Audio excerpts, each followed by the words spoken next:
اب ہم آگے چلتے ہیں. آج ہم نے جو چوتھا پارہ پڑھا اس کی پہلی آیت ہی بڑی خاندانی ہے.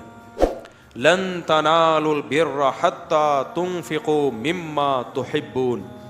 اللہ کہتے ہیں تم نیکی کی حقیقت کو اس وقت تک نہیں پہنچ سکتے جب تک محبوب چیز اللہ کی راہ میں صدقہ نہ کرو. آج صدقے خیرات تو ہم کرتے ہیں لیکن اتنا کرتے ہیں کہ دل میں تکلیف نہ ہو. تو کبھی کبھار ایسا صدقہ کر دینا چاہیے کہ دل پہ تھوڑے سے آرے چل رہے ہوں.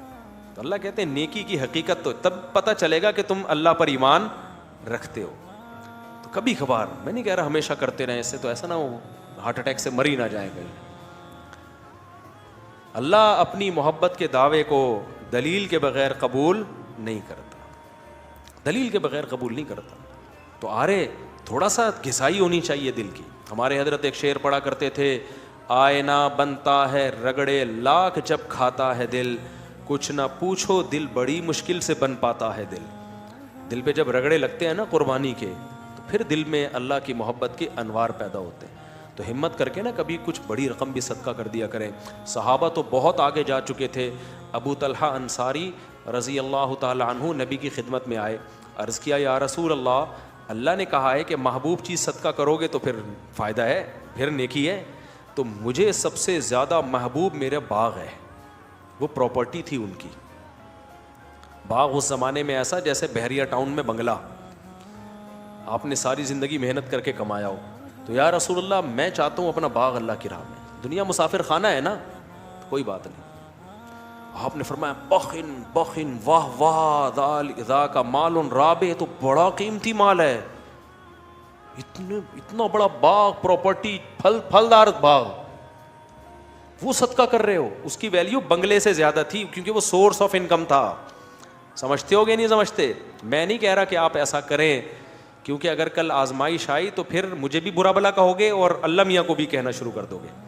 تو اس لیے علماء کہتے ہیں اتنے تقوی کرو جتنا ایفورڈ کر سکتے ہو. تو یہ تو ترغیب کے لیے, تقوی تو 100% اختیار کرنا ہے, یہ تو تقوی سے اوپر کی چیز ہے نا.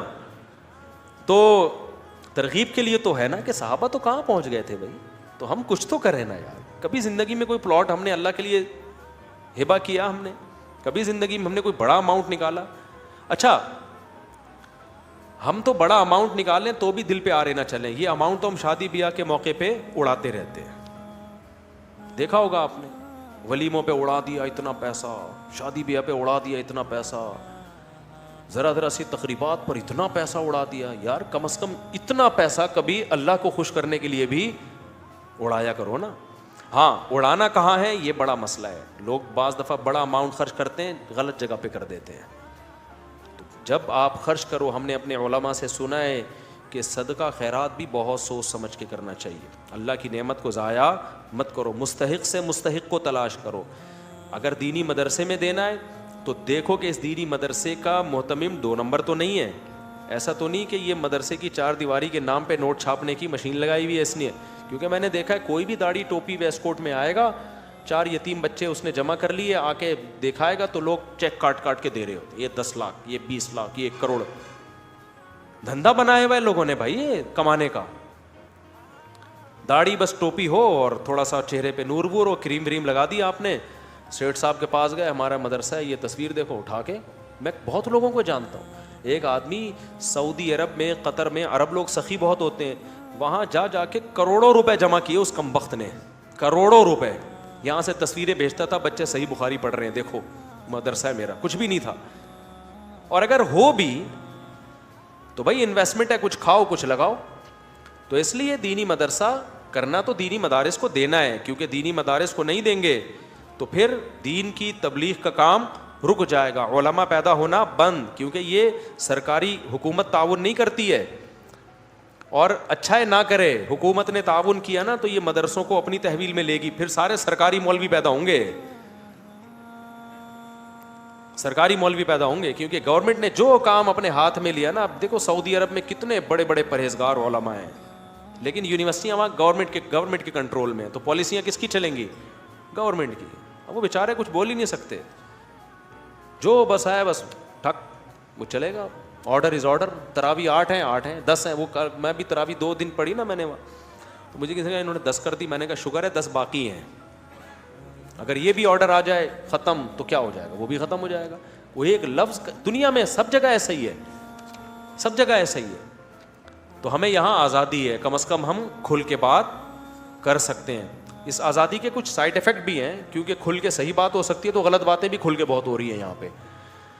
لیکن یہ دینی مدارس چلتے ہیں لوگوں کے تعاون کے ساتھ, تو جو صحیح مدرسے ہوں ان کے ساتھ تعاون کرنا چاہیے. لیکن ایسا ہی نہیں کہ جو اٹھایا منہ آ رہا اٹھا کے دے دیا. تو ٹرسٹوں میں بھی ایسا ہی ہے, بہت سارے ٹرسٹ کھانے پینے کے دھندے بنے ہوئے ہیں, کچھ دکھایا جا رہا ہے, کچھ کروڑوں کی جائیدادیں بنائی جا رہی ہیں. بس لوگ دیکھتے ہیں ٹرسٹ ہو, ٹرسٹ ہے تو پکڑاتے چلے جاؤ, پھینکتے چلے جاؤ. تو کچھ تھوڑا سا خدا کا خوف کرو. کیوں آپ اپنے پیسوں کو اس طرح سے ضائع کر رہے ہو؟ جب آپ تجارت میں پیسہ لگاتے ہو, آپ 100 دفعہ تحقیق کرتے ہو اچھی سی اچھی جگہ پہ لگے پیسہ, تو صدقہ کرنے میں بھی کیا کرنا چاہیے بھائی؟ تحقیق کرنی چاہیے کہ آپ کا پیسہ ضائع نہ ہو, کیونکہ اس کے پھر نقصان زیادہ ہوتے ہیں آپ غلط لوگوں کو اگر دیتے ہو. تو اللہ کہتے ہیں محبوب چیز تھا. تو حضرت ابو طلحہ نے کہا یا رسول اللہ میرا باغ اللہ کے لیے. تو آپ صلی اللہ علیہ وسلم فرمایا واہ واہ کیا خوبصورت بہترین مال. پھر آپ نے فرمایا یہ سارا پیسہ یعنی باغ جو ہے اپنے چچا زاد بھائیوں کو دے دو. یہ ہے اسلام کی خوبی. اسلام رشتہ داری جوڑنے کو جتنی ویلیو دیتا ہے, میں کیوں بار بار 4 شادیاں بچے پیدا چیخ کیوں رہا ہوں؟ میں پاگل تھوڑی ہوں. آپ کو کیا میں پاگل نظر آتا ہوں؟ میرا دماغ خراب ہے. آپ کے بچے پیدا ہونے سے مجھے کیا فائدہ ہوگا؟ وہ جب تک بڑے ہوں گے ہم تو مر چکے ہوں گے. آپ کہہ سکتے ہیں نا فائدہ یہ ہوگا کہ بڑے ہو کر میرا شکریہ ادا کریں گے. مفتی صاحب آپ کا بہت شکریہ, آپ کے بیانات سن کے ہمارے ماں باپ نے نسل روکی نہیں اور اتفاق سے ہم بھی اسی سلسلے میں پیدا ہو گئے. وہ تو جب تک بڑے ہوں گے ان میں سمجھ آئے گی ہم شاید مر چکے ہوں, اور شکریہ ادا کر کے بھی مجھے کیا ملے گا. تو اسی وجہ سے میں چیختا ہوں کہ اسلام خاندانی نظام چاہتا ہے. اسلام انڈیویجولی لائف کا قائل بولو نہیں ہے, اکیلا نہیں ہے انسان. ماں ہے, باپ ہے, دادا ہیں, دادی ہیں, نانا ہے, نانی ہے, بیوی ہے. 4 نہیں کرو, 1 ہی کر لو ٹائم پہ, لیکن نسل مت روکو. پھر بیٹے ہوں, بیٹیاں ہوں, پوتے ہوں, نواسے ہوں, بہویں ہوں, داماد ہوں. یہ ہے انسان کی نیچرل لائف, اور اسی میں انسان کا سکون ہے. اور اس میں توکل کس پہ کرنا ہے؟ اللہ پہ. خرچے پورے کرے گا اللہ. سمجھتے ہو کہ نہیں سمجھتے؟ لوگ کہتے ہیں گراؤنڈ ریئلٹی کو بھی تو دیکھو, زمینی حقیقت کو بھی تو دیکھو, مہنگائی دیکھو اور بچے پیدا کرتے چلے جائیں. گراؤنڈ ریئلٹی دیکھو, لیکن اس آنکھ سے دیکھو جو چشمہ اللہ نے آپ کو لگا کے دیا ہے. سیکولر اور لبرل لوگوں کی آنکھ سے دیکھو گے تو گمراہ ہو جاؤ گے. عقل کا استعمال جب وحی کی نگرانی میں ہوتا ہے تو عقل صحیح سوچتی ہے, اور وحی کی تعلیمات کے بغیر ہوتا ہے تو عقل گمراہی کی طرف لے کے جاتی ہے. انہی عقل پرستوں نے تو ہومو سیکسولیٹی کو لیگل کر دیا نا. تو یہ وہ عقل ہے جو خدا کی تعلیمات سے بغاوت کر کے استعمال ہو رہی ہے. تو گراؤنڈ ریئلٹی ایک طرف یہ کہتی ہے نا مہنگائی, غربت. گراؤنڈ ریئلٹی یہ کہتی ہے کہ بچے جب پیدا ہوتے ہیں تو ماں کی چھاتیوں میں فوراً دودھ آ جاتا ہے. اس کا مطلب جس نے پیدا کیا وہ غافل نہیں ہے, تو وہ دوسرے میں بھی دے گا. آپ کہہ سکتے ہو دودھ آ رہا ہے نا بھائی, اس وقت ضرورت دودھ کی ہے اس لیے دودھ آ رہا ہے. اللہ بتا رہا ہے کہ جس وقت جو چیز کی ضرورت ہوگی وہ میں دے دوں گا. دودھ پیدا کرنا تو سب سے مشکل کام تھا, باقی چیزیں تو انسان پیدا کر لیتا ہے, دودھ نہیں پیدا کرتا. آج تک کوئی کمپنی دودھ پیدا نہیں کر سکی ہے ماں کا دودھ, اور اس کا آلٹرنیٹ بھی پیدا نہیں کر سکی. اللہ کہتے ہیں جو چیز تم پیدا کر نہیں سکتے, تمہارے ہاں بچہ پیدا ہونے پہ وہ پیدا کر دیتا ہوں. تو اسکول کی فیسیں تو آسان ہے. سمجھ میں آتی ہے بات کہ نہیں آتی ہے؟ یہ تو زیادہ آسان ہے. تو اس لیے نبی نے رشتہ داری جوڑنے, تو آپ نے حکم دیا حضرت ابو طلحہ کو کہ یہ باغ کس کو دے دو, کیونکہ ان کے چچا زاد بھائی غریب تھے. تو کس کو دے دو بھائی؟ تو آج رمضان میں یہ عزم کرو کہ ہمارے قریب ترین رشتہ داروں میں جو غریب ہوگا ہم نے اس کے ساتھ تعاون کرنا ہے. جن کو اللہ نے دولت دی ہے نا وہ منتھلی باندھ دے اماؤنٹ. بھائی کو بھائی سے یہ کہنا نہ پڑے کہ تو کروڑوں روپے کماتا ہے, میں گٹکے کی دکان بھی نہیں کھول سکا, کچھ تو میرا خیال کر. یہ کہنا نہ پڑے, وہ خود سوچے کہ بھائی اللہ نے رشتہ داروں کو لاوارث چھوڑنے سے منع کیا ہے. بیوہ بہن ہے, طلاق یافتہ بہن ہے, دل کھول کے خرچ کرو, بوجھ نہ سمجھو.